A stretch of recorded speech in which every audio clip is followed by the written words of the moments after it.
and welcome to Cooking in the Kitchen with Growing Home. My name is LaQuandra, and today we will be making garlic and ginger bok choy. So this bok choy, of course, is from our farm, out of our learning garden today. And we just have a few ingredients. It'll be soy sauce, some minced garlic, minced ginger, olive oil, cornstarch, sesame seeds. So this is a really simple recipe. It should take hopefully no more than about 20 minutes to make at home. And it also depends if you are using fresh garlic or fresh ginger, because that'll take a little bit more time to actually press it out and to grate and peel the ginger itself. So today I'm actually using jarred versions of both.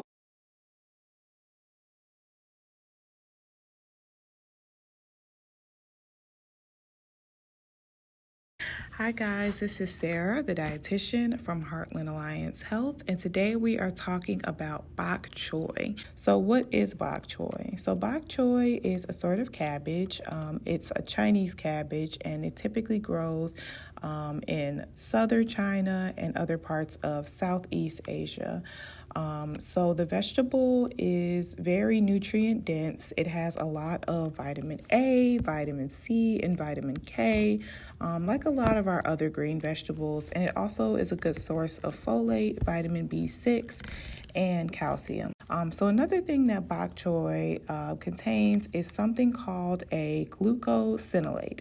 So glucosinolate is a compound that you find in cruciferous vegetables. So cruciferous vegetables are things like broccoli, Brussels sprouts, kale, and so bok choy would also be in that classification. And so it's a sulfur-containing compound, and it's definitely good for the body.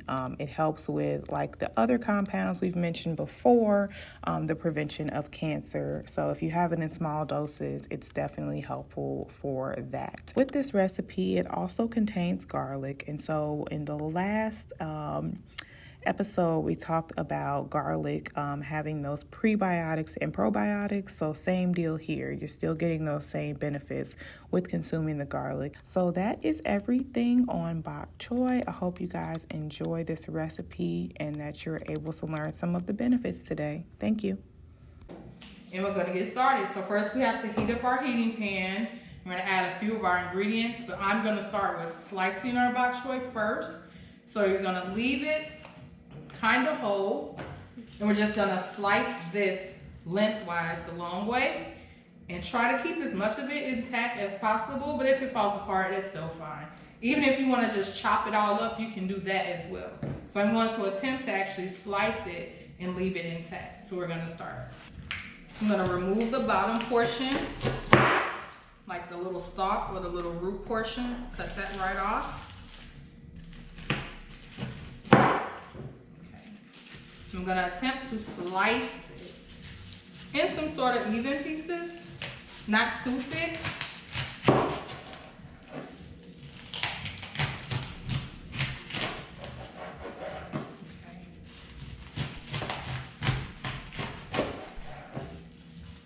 And because the bok choy has so many grooves inside of it, I pre-washed this ahead of time. But I can see that a lot of it still has some soil on the inside, so I'm actually going to rinse this again.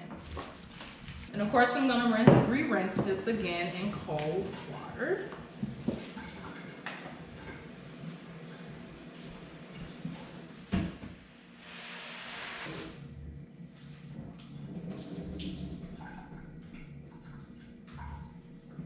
And if your leaves fall apart on you, that is totally okay as well. So once we get everything rinsed, just recheck in for cleanliness. Some of your pieces should look like this because we try to leave it as whole as possible.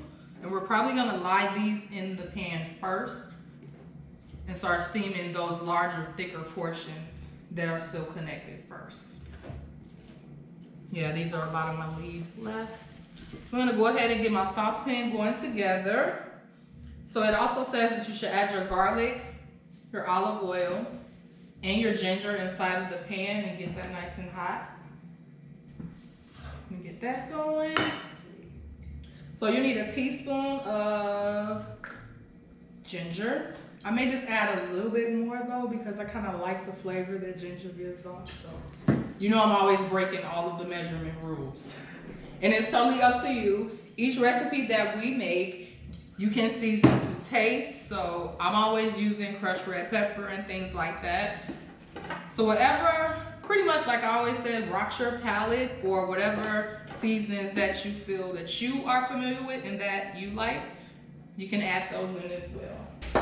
So I'm gonna go ahead and get our 2 teaspoons of our sesame oil going.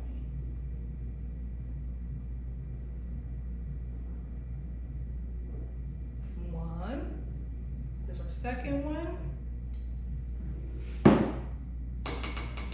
And again, once it starts to cook, and depending on how much bok choy you're actually going to use in your recipe, you may need to just add an additional teaspoon of the sesame oil and things like that, depending on how high or how low your heat is going and how fast everything evaporates. I'm gonna put my ginger, which it calls for 1 teaspoon. Let me measure that right on now.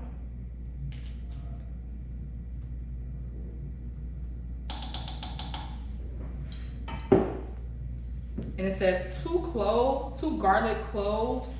So I'm going to really just use 1 teaspoon of it because I don't have the actual clove itself. And it's already starting to frying going there. And you want to make sure that we are watching and stirring our ginger and our garlic, because you don't want it to burn. So you just want the flavors and the seasonings to kind of marry in together. So once that heats up for a couple of minutes, we just want to make sure that it doesn't burn. I'm going to actually turn the heat down just a tad bit. Then we're going to measure out our soy sauce, which it calls for 2 tablespoons as well.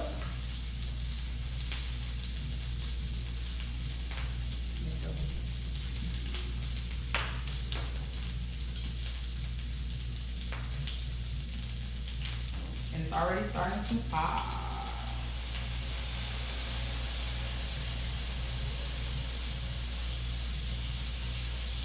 Once we've added those ingredients, I'm going to give it a quick stir.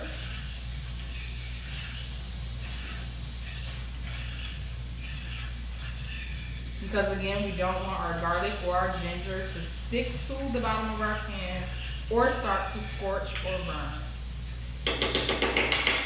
So we've already pre-measured our water.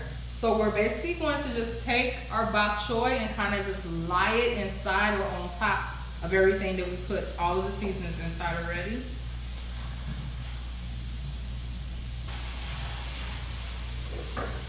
I'm gonna lie our pieces that actually has the whole bottom portion still intact. I'm gonna add those in first. And then we're going to add our additional leaves that we already chopped as well.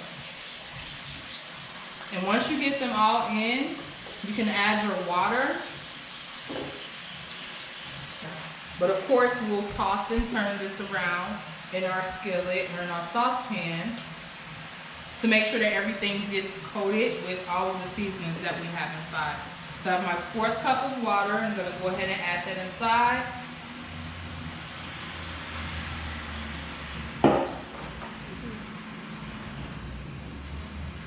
Use my trusty tongs here. I'm just gonna let this simmer.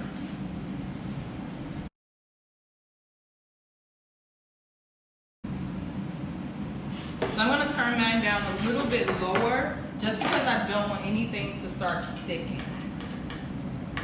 So you know your pots at home. So if you have a non-stick, you should be fine. But sometimes this heat doesn't spread out evenly on the bottom of the skillet, so it causes the middle to burn. So I just have to make sure that I'm actually constantly checking it. And once your bok choy gets tender, or tender enough to your taste, because again, some people like very, very crunchy vegetables. Some people just like a little blanch, just a tiny bit of heat on them. And then others may like theirs a bit softer. So with this recipe, it says about 5 minutes. But since I don't have a cover, it may take a little bit longer because it takes the stock a little bit longer to get tender.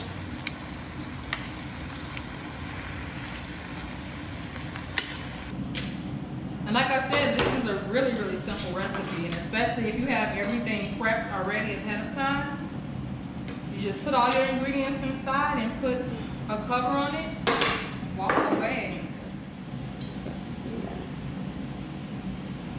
Woo. Hot. Like I said, more ginger and more garlic.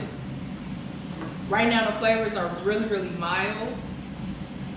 So I'm gonna go ahead and add another tablespoon of garlic and maybe 2 teaspoons of ginger and just stir that in.